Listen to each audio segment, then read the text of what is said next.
Hi, I'm Simon Isaacs and I lead the commercial and industrial print division at Ricoh UK, and this is our Anything in Print podcast. Thank you for joining us today. We are really glad to have you here because this business podcast series is designed specifically for you, the print community.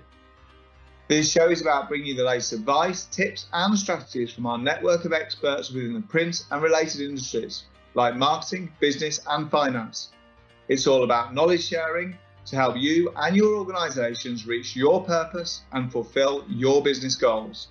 But before we dive in, remember you can find all of our education video content on our Ricoh Anything in Print series page. Now, let's begin.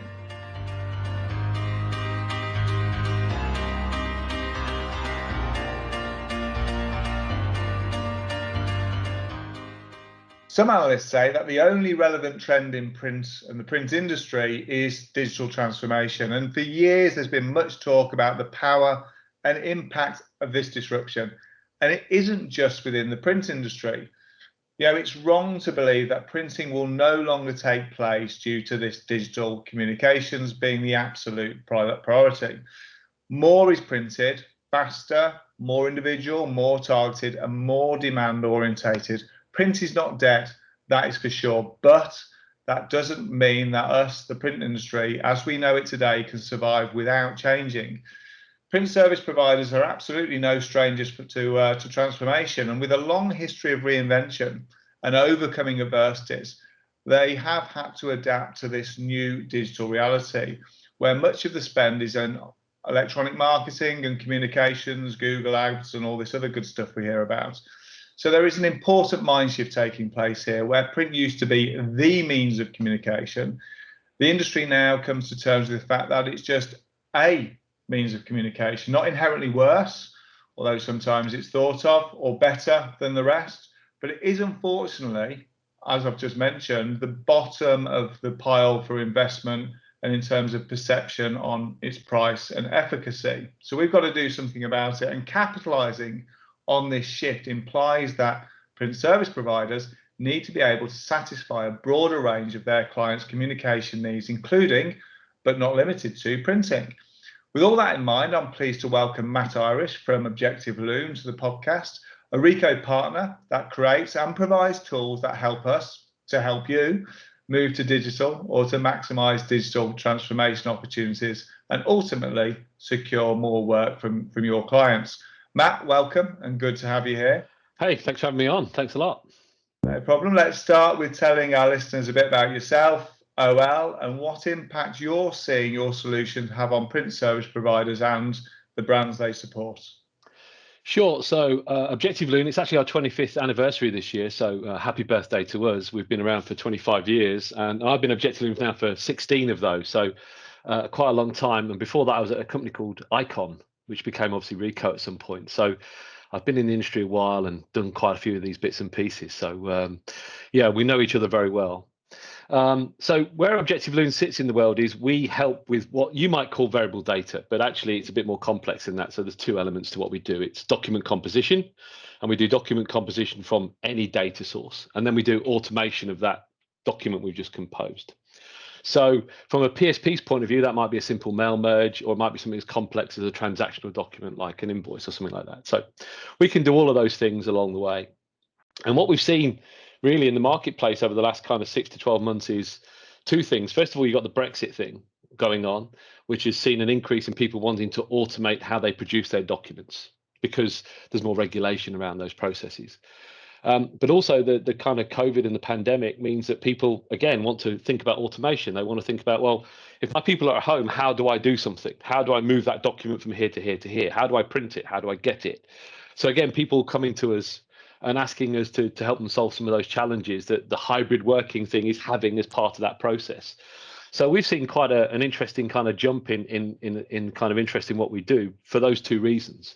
So our business with you guys is up significantly. So obviously we're delighted about that. So yeah, it's a great place to be at the moment. Actually, it's a very interesting world in terms of, as you say, what is digital transformation and how do we talk about it to people that's job is printing? Yeah, absolutely, and it does the pandemic has driven a lot of behaviour, and on top of Brexit, it's amazing how Brexit just seemed to get very quiet with COVID. It was almost as though it was engineered just to make that noise go away. But the two in parallel was quite phenomenal in its and its impact on the way we were forced to communicate, the documentation that we had to provide, the way that we interacted with other companies. And it's precisely why our companies, I think, are partnering. And and part of the message on the podcast is, what are the core strengths? What bits do Ricoh do, and what bits do OL do, and where's that overlap, that glue, that sort of can stick it together for our customers for us to be the systems integrator to fix some of these challenges for them, so they can go to market in a different way slightly, and provide pivoted services for their customers. So focusing a little bit on that and how we fit into this industry transformation story. Yeah, so if you think about a typical PSP, they've got dozens of customers, and each of those customers wants to send them documents or data in a different way, in a different format. And there's always a challenge of how you manage the input of that coming into the PSP, or even into a print room. So our job, first of all, is to pick up all of those different sources. So it could be a source of data, it could be a source of document, and bring it in and provide some consistency to that process, and then compose a document from it. So we can strip data, we can strip documents, and recompose a brand new document. So what you're now left with is a document that's ready for something to happen to it. Now, in some cases, that then could be some further automation. So we could do mail sorting at that point in time. We can put marks on it so that we can run printer inserters. We can do lots of clever stuff to it. So, and this is where we kind of work together, is our job is to do all the clever stuff in terms of building the kind of data and the document and get it ready for automation. Of course, you guys are then really clever at then how you manage that process and the kind of procedures after the back end of that, how the printers work and how the inserter works and the process that goes. So we do the kind of clever bit at the front, and you guys do the clever bit at the back end. And our customers that share those processes, that's where they start to see the benefit, because what it means is, if you start to then move to that consistent model, the amount of work you can take in increases, because you're reducing the amount of manual time it takes for them to produce that document, if you see what I mean. So actually, you can then start to take in lots of different customers doing lots of weird and wonderful things, because you're running them through this consistent process. Because of course, but part of that process means that you're then moving to digital, because we at some point have that document as a digital thing. So of course it's digitally printed, but it could be emailed, it could be, if something else happened to it at that sort of point in time, right? So yeah, that's where we fit in together, I think, and that's where the industry wants us to be, is because no longer, I don't think the industry wants us to be in a place where, well, that provider does this little bit, and that provider does that little bit, and that provider does this little bit. It just doesn't make any sense. So having one place to go, which is you guys, then it makes an awful lot of sense in that respect, I think. Yeah, and it is. I think because of that grey area, you could pick up a Ricoh Process Director brochure or an OL brochure and just think, are they the same? These guys say they can do data management, some sort of variable data processing, and these guys are saying they can do some sort of variable data processing, and they can manage printers, or they can manage. And the customer thinks, well, which one should I buy? And the answer is both, but how you should use it. And I think the thing there where we always see success is if you think about the way it's used, and the people using the OL part of the tools, they're adding value to the customer interaction with the document, the look and feel, how it looks compared with an online exciting experience, how it drags them maybe to do something online, to an action, for a form, for a process, for a purchase. Whereas our software tends to look at the back end, as we call it, the processing through production.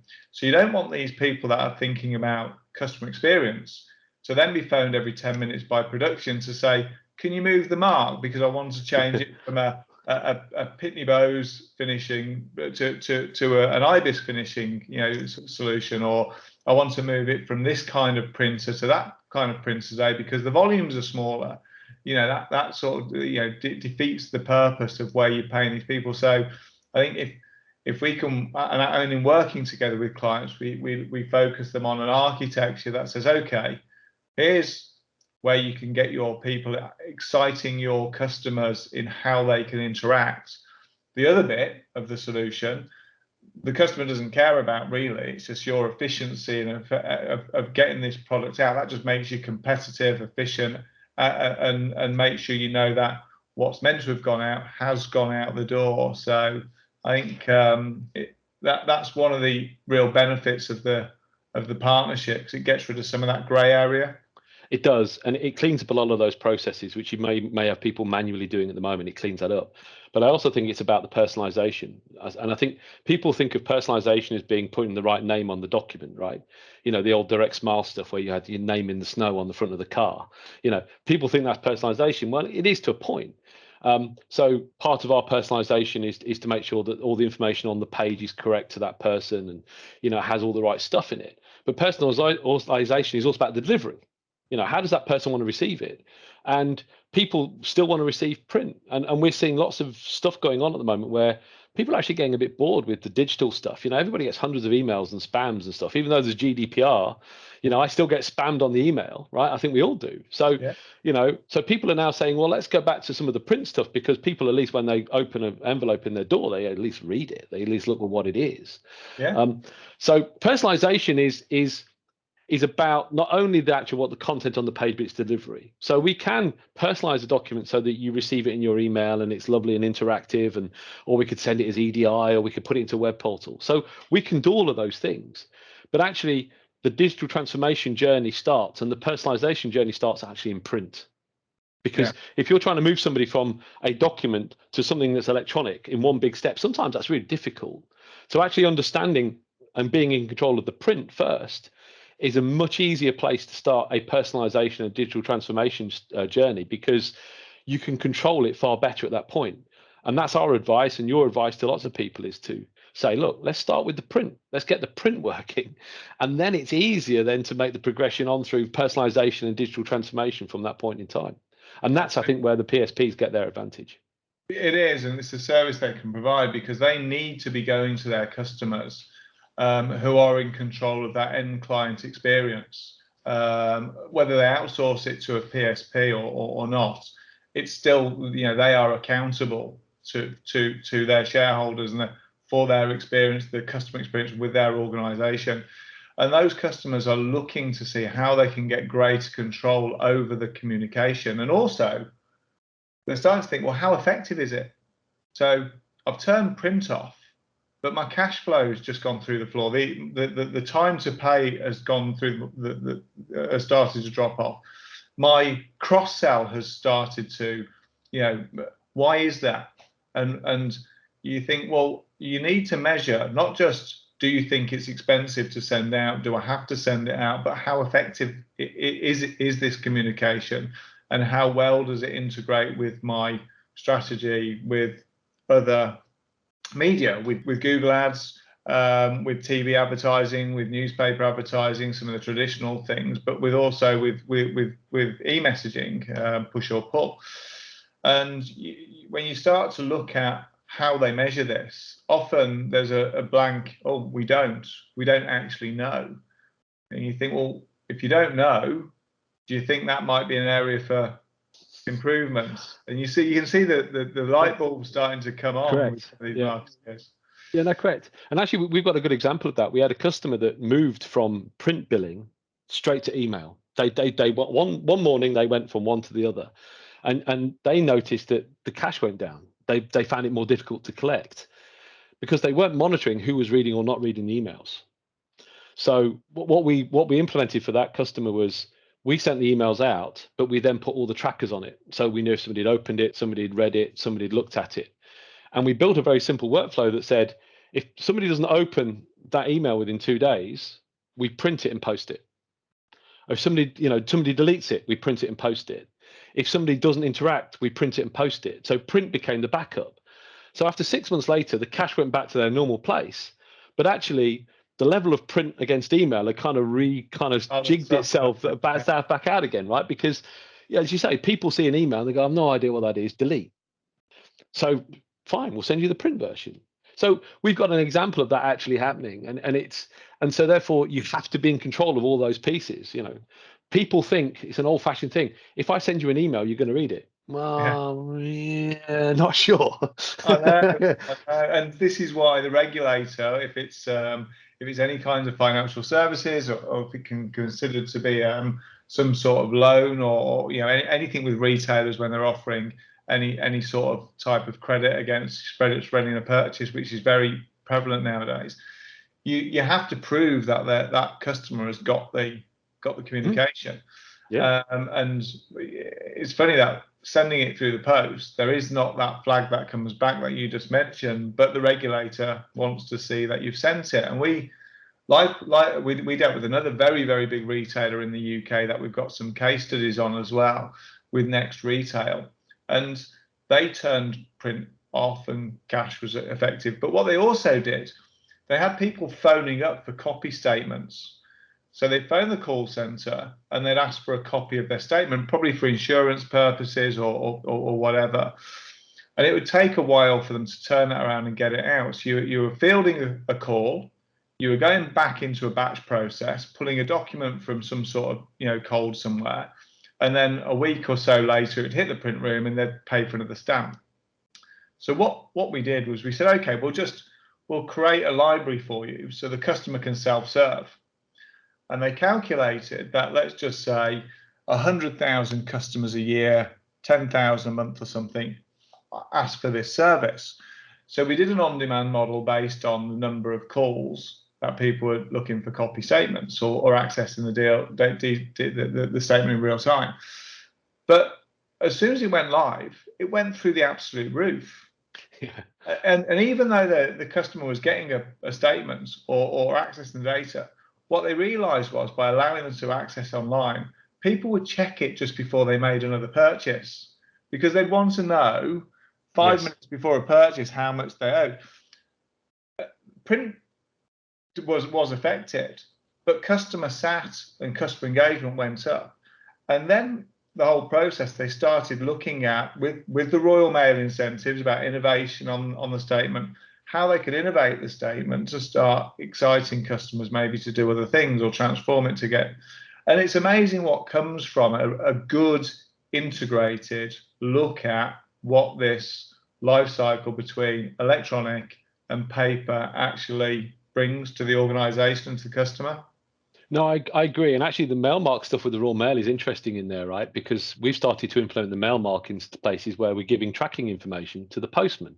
So actually, if you say from an auditing point of view now, the auditor looks and says, well, you emailed it and they didn't open it, so we posted it. And I can see from the Royal Mail Mailmark that it was tracked to this postage depot at this date and time. So you've now got all this wealth of information that's kicking about.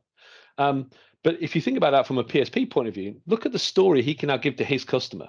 He's saying, look, I can give you all of this stuff. I can tell you this line, that line, this line, this line, this line, and I can deliver all this value to you.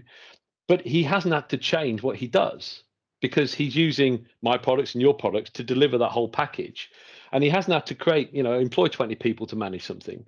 It's all managed in the same place, which is the point we're trying to get over, I think, is that once you build this infrastructure and this architecture that manages all of these documents and data in, and then manages all the documents and data out, then your ability to offer that as a service to your customers, but also then take on more customers to do it, is expanded. And that's where people are starting to play, and that's where people are starting to see some real benefit.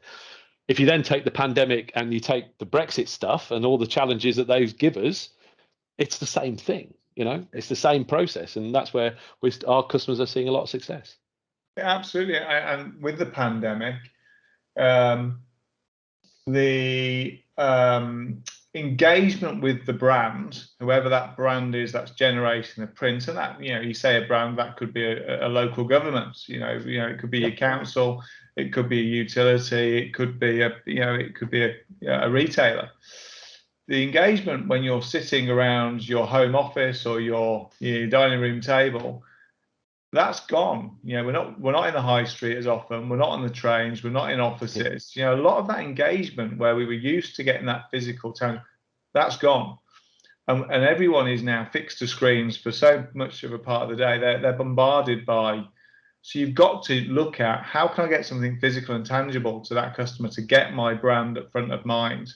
And print, exciting print, is part of that. And I like what the Royal Mail are doing, and I just mentioned it with this innovation piece. So if you can prove you're innovating with that physical communication that the Royal Mail are going to deliver for you, there's significant savings that PSPs can, using your tools, having a digital workflow, and understanding the rules around this these incentives from the Royal Mail.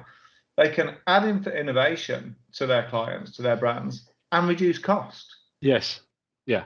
How does that work, right? And we did hear some interesting stories at the start of the pandemic where, again, no names to protect the innocent, but people were sold franking machines to sit on their dining room table. So they got sent they got sent a franking machine and a box of letterheads and a box of envelopes, right? So they would then envelope it themselves, they'd pop it through their own franking machine on their dining room table. I've no idea if that became the centerpiece of the dining room table for family to eat round, right? So then they'd frank it and put it in the post. I mean, that's not innovation, that's bonkers, right? So, part of our process has been, we've done an awful lot with councils, as you say, of hybrid mail, print drivers, get the document into the center, apply all of this innovation, apply all of this cool stuff. And from a user's point of view, they've just hit print as they normally did, but it didn't pop out next to them. It went somewhere else and somebody else handled it for them. Absolutely. So it's innovation, it's cost saving, it's everything. All of those things all added up in the same process. Yeah, and it is, and it's all those things, but it's also, because it comes into the center, you also have the image of it. You can also archive it. You can also make sure corporate standards are being upheld to it. And if you do get, an audit from the regulator, you can prove what you've done. Absolutely. If it's sitting at someone's home, and yeah. they could be printing anything or stuffing the wrong envelope with the wrong piece of paper, you've got absolutely no idea what really is going on. It's opened again a whole new raft of opportunities for organisations, and therefore for PSPs to go and sell into. And hybrid's been very, very successful for. We partner on our own, the Ricoh hybrid tools, which we then put into the marketplace to partners of ours. Again, I won't mention any names, but quite a few partners of ours have seen a huge increase, up to as much as 7-figure outsourced contracts from Ricoh into our PSP providers, because our joint hybrid mail solution is pulling that much work in. Correct. And we're seeing as well, the hybrid working rules are starting to come in. We're seeing councils are being told that people have got to work 2 or 3 days from home every week. That's been written into their contracts. So how do they carry on? How do they do their thing? So they have to have those tools. They have to have that ability to do it. And so it's all there now. It's all available to people. It's quite straightforward to get in and working and set up. So that's kind of where the market's leading us, is this whole kind of post-Brexit pandemic thing. I think your CEO in Japan said that digital transformation, they're expecting it to take 6 years or something, and now post-pandemic it's now 6 months or something like that. I'm paraphrasing. I apologize to your corporate communications team, but but that's what we're seeing. We're seeing, how do I get from this piece of paper to a digital transformation? And everything you said earlier, having an audit copy, putting it into an archive tool, all that is actually digital transformation, because previously it wouldn't have been. It'd have been a piece of paper in a filing cabinet. It would have, yeah. And when the customer calls in to query it, you want to be able to pull out an exact replica, facsimile copy of that and all the other communications, so that an intelligent conversation can happen about the information the customers have access to or been sent. Yeah.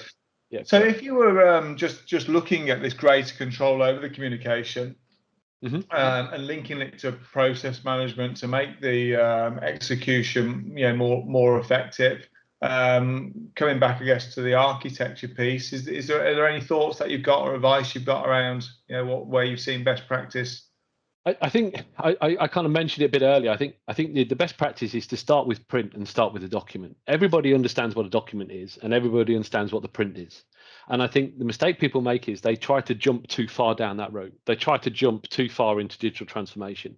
And I think if you take our tools and your tools and you almost replicate the print process you've got now, but through our tools, that gives you a great starting point. First of all, you're making sure you're in the right place because you're printing the right documents, you're doing all the right things.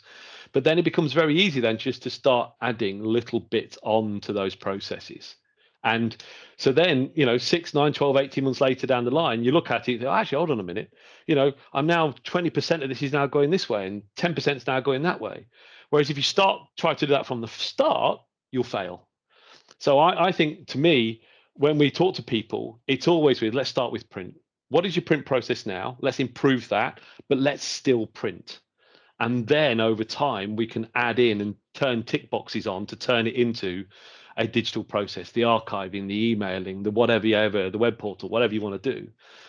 And it's easier because you understand the document process and the print process. And if you do that, I think it's easier than doing it the other way, which is I'm going to send everything in my web portal from day one. That's when people fall over, I think. I mean, that is a top tip. I was probably, would have been worth, we might have to repeat that one when we sign off, just for the final piece of advice. But one thing that always grabs me with this advice is print and the output is, it's often the only place, this PSP is the only place where their customer on their customer system sends all the information. So their customer might have several different systems for different products they sell, and they've grown as, separately marketed silos, whether it's in financial services, it might be in insurance, it might be a banking product. When you go into a lot of your utilities now with gas or electric or even car insurance or AA cover or, pipe cover, whatever it might be, when they send it into the PSP, this is the only place it comes together. Yeah. And if they get the bit right, you've just mentioned, in time you can actually say, well, how would you like us to then pull that information and bring it together to then interrogate, put some intelligence around, do some data analysis, and then communicate in maybe a different way to sell a different product to the customer. And if you haven't done that correctly in the first place, and if you haven't sorted an architecture out that says, let's focus on the customer name, making sure we understand who they are and which bits are theirs, the interaction with that document, the look and feel. Don't worry about production. Don't hard code mailer marks in there or something because we want to pull it into a single document. Let Ricoh Process Direct do that when it gets into production. You can't really do that, can you?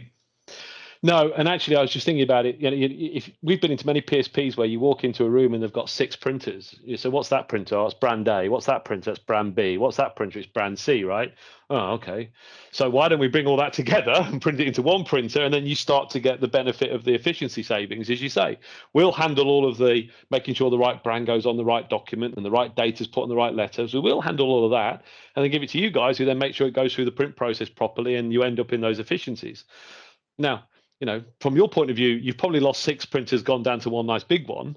But from a customer point of view, it's a massively saving in the process for everybody, for the customer's customer and the PSP.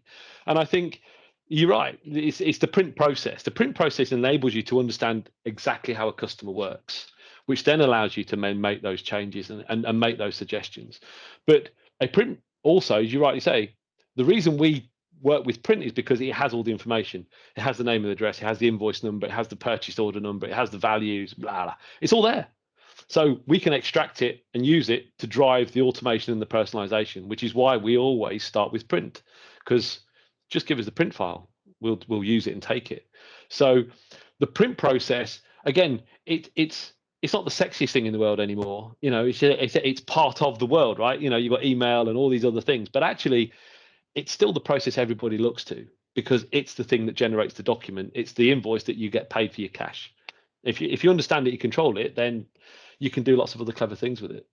Absolutely. And I was going to finish with some advice on this digital transformation, but you've already given that. So a slightly different twist on it, based on the advice around time. Everyone wants a quick fix, and document re-engineering it's a journey in my mind. So have you got any advice, or have you got any thoughts or best practices around that document re-engineering, that digital transformation journey for either PSPs or brands that might be looking at this? Yeah, I think make the change when it needs to be made. And again, we've had failed projects where people wanted to re-engineer, as you would call it, every document in every process from that point, and the project's a big one, it takes a lot of services. But actually there's a natural point when a customer will come to you and say, I need to change this, I need to change this document. And it's that point there you can make the re-engineer. That's the point you can make the change. You can build what you want to do at that point, the print process. But your tools and our tools are both set up to enable people to almost carry on the process as is. So you can implement our tools, take some advantages from smaller savings, and then make the changes as you go on. When the customer pops it down and say, hey, can we make this change? You say, sure, I'm now going to do the whole thing now because it's the time to do it. And again, so that means it might take longer. It might mean it takes 6, 9, 12, 18 months to get to that end point, but you've done it with less stress. Right? Yeah. Because if you try to do all in the first bit, as well, we've both been involved in those projects where it's the weekly calls and you're stressed and it's head scratches and all that kind of stuff, right? And often they don't even start because everyone looks and says it's too big. It's too big. And you say, no. That's true. Decide on your architecture, build your platform, and then one by one, based on requirement, timeframes, compelling needs, maybe the old printer that it's been printed on for years, daisy chain to a mainframe or something, is going out of support, or it might be the customer's got the end customer's got do it, prioritize by phase by phase. And look at almost Pareto. Where's the 20% you can get 80% of your benefit from? Yeah, I agree. Track those and then work through the smaller ones. Absolutely. No, I agree. And actually, you're right. I've got customers that bought stuff from us 5 years ago that still never really implemented it. Why? Because they tried to build the Starship Enterprise when they needed a shuttle, really. Yeah. So that's where it is. So I agree. No, that's good advice as well. Absolutely. Well, thanks very much. What I'll do then is, in terms of summarising, I think it's all about getting the right message in an exciting and innovative format, whatever that might be, to that prospect or target, to drive an action, a purchase, a behaviour, and tangible physical print is a great media for that. The other stuff needs to be there and can follow on or be incorporated and used with the right message in the right way at the right time. It's going to improve customers' results. And it isn't just about the composition. They've got to consider the architecture and get that in place first. No, correct. I completely agree. And I think that's where the value you guys add in more than anybody else is. You understand the whole process. We don't understand the print process, right? Our job is to deliver a document. And I think where you guys add in the process is understanding it from A to B to C to D, F and G, and advising on that to help people build the process, the architecture they need to be able to do what they want to do in 4 years' time, but also what they want to do in the next 6 months. And I think that's the key part of that process. Once you've built that road, it's very easy then to use it. So I agree. I think it's the right way. But it's phases. It's always phases. Never one big road. It's always a journey, just like that, just like life. Matt, yes. Thanks very much for your time and thanks. From OL. We really appreciate it. No, thanks. Really enjoyed that. Thanks a lot, Simon. Cheers. That's a wrap for today. Thanks for listening. I hope you found this episode informative. If so, make sure you subscribe to all of our upcoming episodes and let us know any feedback you may have. You can also connect with myself and my guests on our Anything in Print series page.